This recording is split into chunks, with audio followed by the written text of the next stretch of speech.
Hello and welcome to a Smurd P video, and some of my long-standing subscribers may remember I tried reviewing We Only Find Them When They're Dead issues.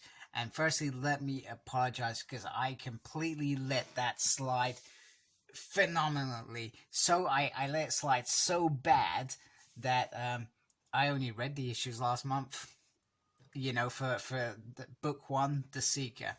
So, however, I really did enjoy the books. I'm not going to do every issue. It's not happening.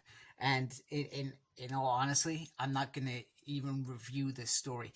This story is so good.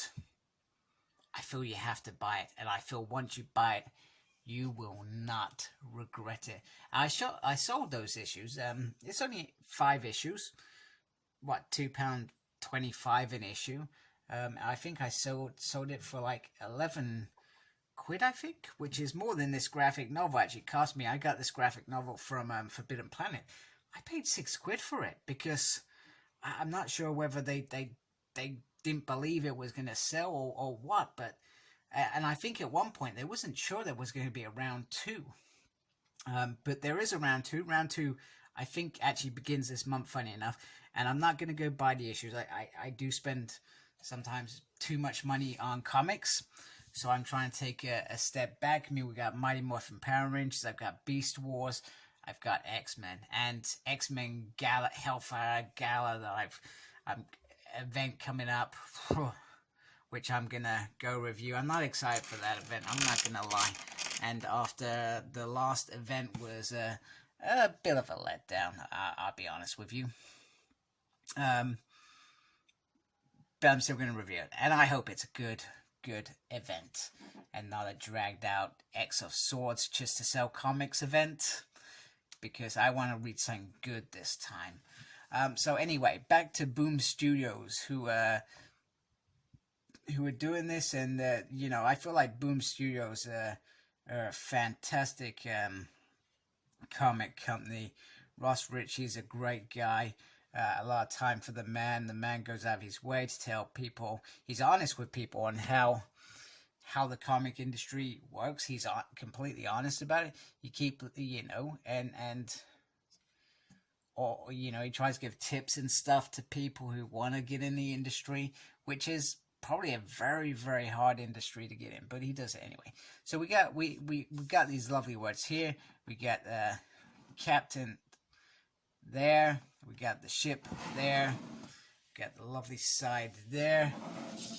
And I'm going to just turn it back here.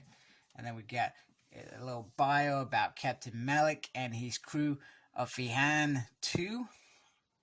We got some little reviews down here from Kieran Gillen, who's very well known from a comics company. I've not heard of them. We probably review stuff. And 8 Petit, once again, some really good stuff there. I feel like it doesn't need that because people who read this are probably already hooked. And people who are just thinking, I could just buy that. I'm going to buy the graphic novels because I actually really enjoyed this. And I usually don't venture out of my comfort zone. If I'm being honest, we all know I'm an X-Man nut and probably a Power Ranger nut. And I do stay within those realms. But this one looked really interesting. This is written by Al Ewing, who's written Immortal Hulk, which is on my to-do list. And I like Simone Demille, who's from Mighty Morphin Power Rangers. I don't think he writes in this. I think he's just doing the artwork, and I really did enjoy his artwork for Boom Studios. So definitely a plus there. So in terms of the story, so what are you expecting from this story? So basically, the gods are real. They do exist. However, like it tells you, you generally only find them when they are dead. There's a nice thing from Simone regarding his mum who passed away in 2020. I think just before the book was released. So you know, everybody who is lucky enough to have their mum and very close to their mum, you know, you understand his pain of losing them. So there's 5 chapters, and book 1 is called The Seeker. So let me just see if I can get this in better position. So I'm going to scan through this. So first of all, it tells you who the crew are. So you got Ella, you got Alice, you got Jason, and you got George Malik, who is the captain. And what happens is the gods are real, and like they said, they only find them when they're dead. And sorry, I've done that a few times now. So the god is dead, and then what they do, because of Earth's kind of resources are depleted, they have to go out of their way to cut pieces of it that gets changed into meat, etc., and they can sell it. And sometimes, due to desperation, etc., pirates go rogue. And there is this lady in here who has it in for Malik. And during one of the upcoming kind of hunts, they end up making a run. And I'm trying to think of the lady's name, but anyway, she is hunting for the Maliks, and you don't find out straight away. You find out a little bit later in the story, which is her involvement, and we're going back a very long time to Malik's parents as well. We go back a long time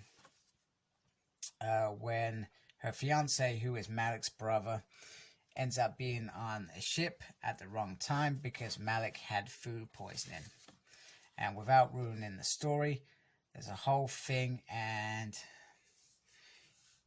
in Malik's mind, he wanted to use her and her position and their union into the so he wanted to use the unique relationship between his brother and you know what, I've forgotten her name completely, and it went wrong. His parents were killed, his brother was killed, and she was pretty much well, she was almost dead. And at this point in time also, they've actually found one of the gods, not dead this time, but almost dead, and huge. And it's a whole big confrontation.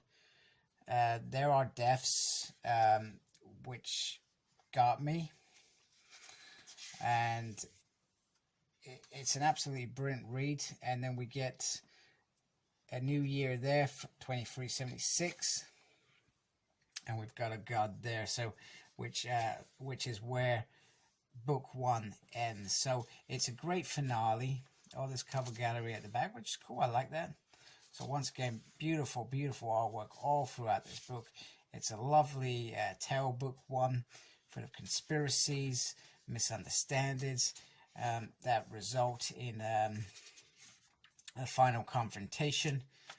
And now it's on. So that's the opening bargain, and I just feel like this is going to get better. But I worry, like I do with some books, that if they do too many books, it goes a bit sour. So I hope that this is a trilogy or something. Just give us enough that we love it, we've enjoyed it, and it ends very well. It's like if you had Lord of the Rings and you did 10 films, because you wouldn't like it like the end. It's like The Walking Dead.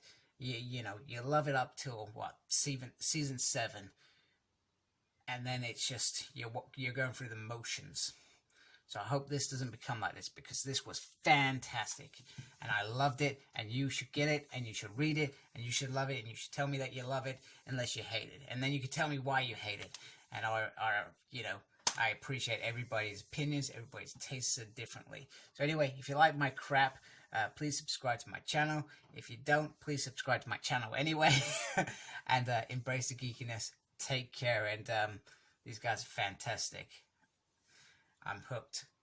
Goodbye. Embrace geekiness. Please like, comment, and subscribe to my channel.